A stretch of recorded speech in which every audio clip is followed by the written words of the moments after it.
Rainbow Firestone, and today I'd like to talk about how to select the right little fruit tree for your yard and where to plant it and really set it up for success. So one thing to consider is the microclimate, the overall climate and soils. Why are you here? Why are you here? Okay, get out of here. Okay, one thing to consider is the overall soils and climates of your area, and to make sure that you're picking a plant that's good for that. So go ahead and if you'd like to check out my fruit tree selection videos, I don't have all of the fruit trees that I recommend, but I have 14 of them that you can check out. You may want to consider a dwarf fruit tree.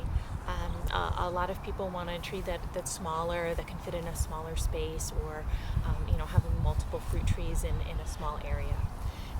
So I've picked a dwarf peach and nectarine combo here. So what some people don't know is that all fruit trees are grafted.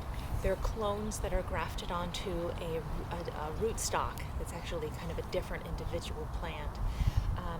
And a lot of times the rootstock might have particular disease resistance or dwarfing qualities. And then the fruit on the part of the fruit tree on top is a clone, and that means that you're going to get the same quality of fruit. If you just were to plant a peach pit, you wouldn't really know what you're going to get. It might not produce peaches that are even good to eat. So another thing is that many fruit trees need a pollination partner. It doesn't necessarily mean male, female.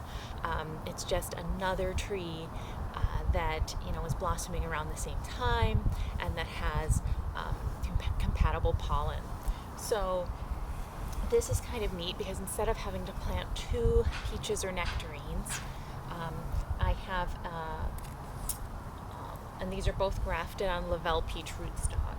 I have a Pixie miniature peach that's kind of this larger portion, and then this little branch here was grafted, and that is a Nectar Babe miniature nectarine. The Honey Babe peach is also supposed to be a really good dwarf variety. So this one was blooming just a little while ago, and hopefully it's given enough pollen to this side here. And another thing to consider is chill time. So if you're going with especially apples and pears, you're going to want to check what the minimum chill time is and get a variety that's going to work in your area. Here in Northern California, we don't get a lot of chill time in the winter, so we want really low chill varieties for that. Asian pears, and apples. In addition to just getting a fruit tree that's appropriate for the climate and for the soils that you have, for the diseases that might be common in your area, you're going to want to look at the microclimate that you have at your house. So most fruit trees are going to want full sun, so that's at least 6 hours of sun. So that means, a sunny fence line or the south side of your house. Now, this is actually the north side of my house, and it's not the best place maybe for a fruit tree, but it's what I got because my backyard is shaded with large eucalyptus trees. So I'm hoping that in the summer, when the sun is high in the sky and this tree needs it the most, it'll get at least 6 to 8 hours of sun. And then you're also going to want to consider water.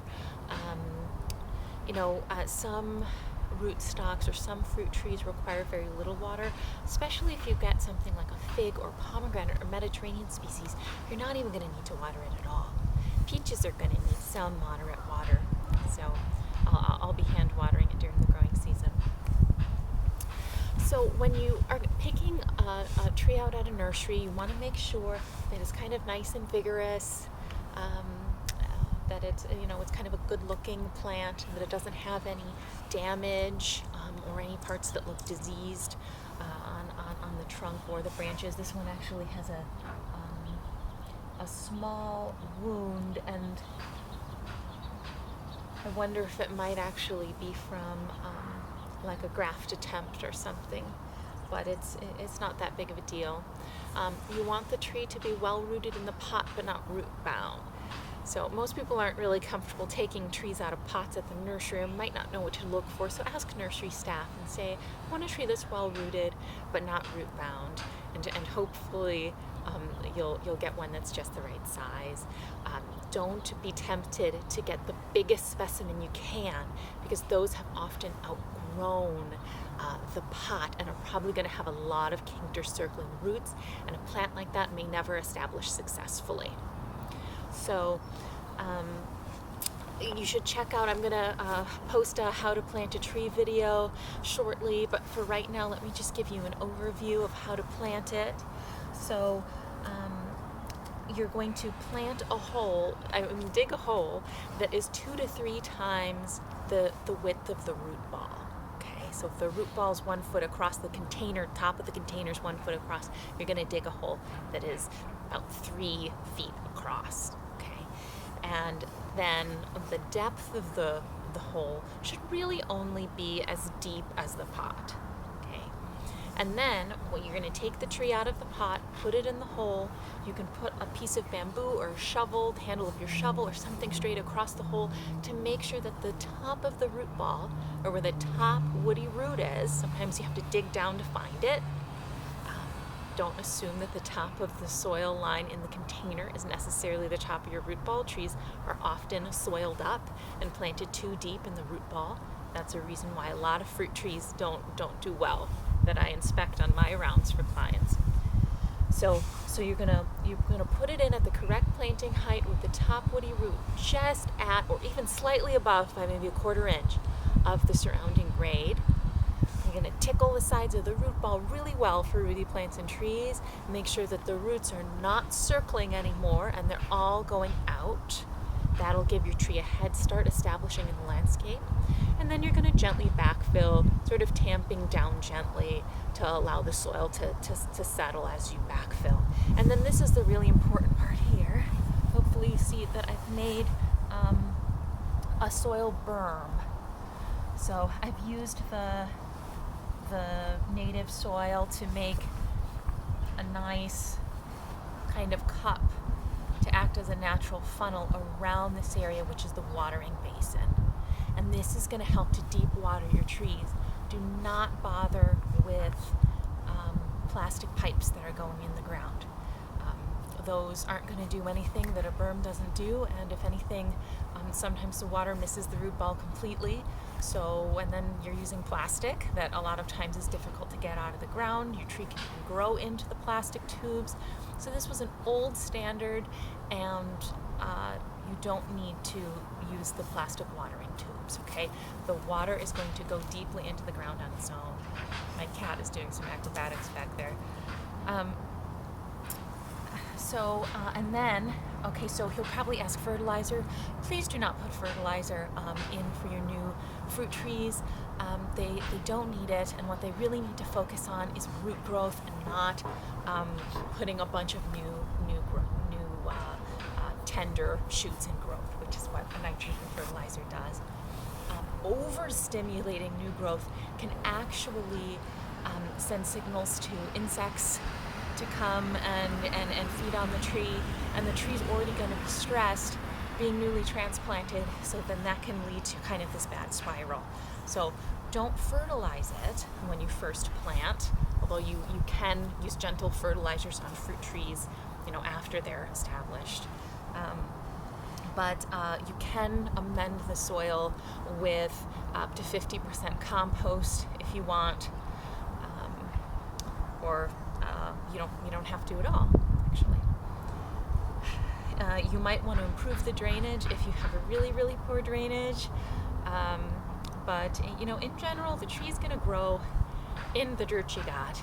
So try to get a tree that'll be successful with the dirt you got, and just use that to backfill with. Over the top, I have this really special stuff called mulch. This one is Douglas fir bark because I think it's pretty, but you could get mulch delivered for free if you want from a tree care company. and you're going to make sure it's not piled up against the trunk at all.